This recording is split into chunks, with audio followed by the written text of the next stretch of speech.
నెల్లూరు జిల్లా పొదలకూరులో తేనెటీగలు దాడి చేశాయి. ఈ ఘటనలో అంకయ్య అనే వ్యక్తి మృతి చెందాడు.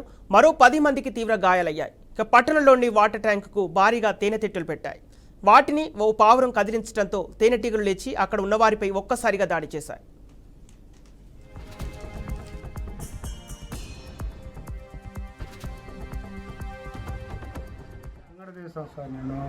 అంగడి తీసి 10 నిమిషాలు కూర్చుంటాం అందరం. చెప్పు. కూర్చున్న పాట ఒక ఈగ వచ్చి రాంకిస్టైన్ కుట్టింది. ఇంకా లేచేటట్టున్నాయని ఎవరి పాటకు వాళ్ళు ఒక పక్క సర్దుకుని రోడ్డు మీదకి వచ్చేసి ఉన్నాయి.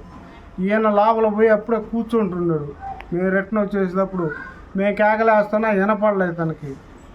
ఈయన ఎక్కువ మేము పారిపోయి వచ్చేసాము.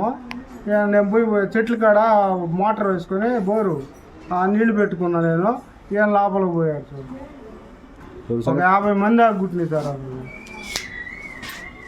ఏంది అంకాయ చనిపోయిందని చెప్తుండ్రు వినాయకుడు మన అంకాయ. బయటికి వెళ్ళిన తర్వాత మన ఆ దారిని అటు వెళ్తున్నాడంట.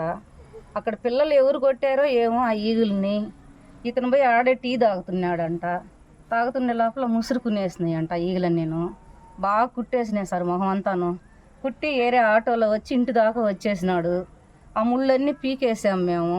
పీకేసిన తర్వాత మళ్ళీ హాస్పిటల్కి తీసుకెళ్ళాం, గవర్నమెంట్ హాస్పిటల్కి.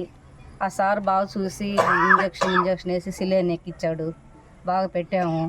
మళ్ళీ ఇంటికి వచ్చాడు తీసుకొని. పొద్దుగుకి టైంలో ఇంటికి వచ్చేసినాము. పొద్దున్నే టిఫిన్ తెచ్చుకోవాలని మళ్ళీ బస్ స్టాండ్కి పోయినాడు.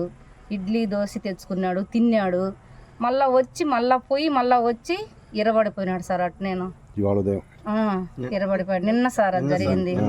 ఆమెను వేసుకొని పోవటం ఆ గవర్నమెంట్ హాస్పిటల్ వాళ్ళు పెద్ద హాస్పిటల్కి వేసేసారు. ఆడికి తీసుకుపోయిన తర్వాత సిల్లేను అవి పెట్టి మధ్యాహ్నం దాకా ఊపిరితోనే ఉన్నాడు. అది యాక్సిన్ ఏదో పెట్టున్నారు. అది పెట్టేసిన తర్వాత లాభం లేదమ్మా అని చెప్పేశారు వాళ్ళు కూడాను.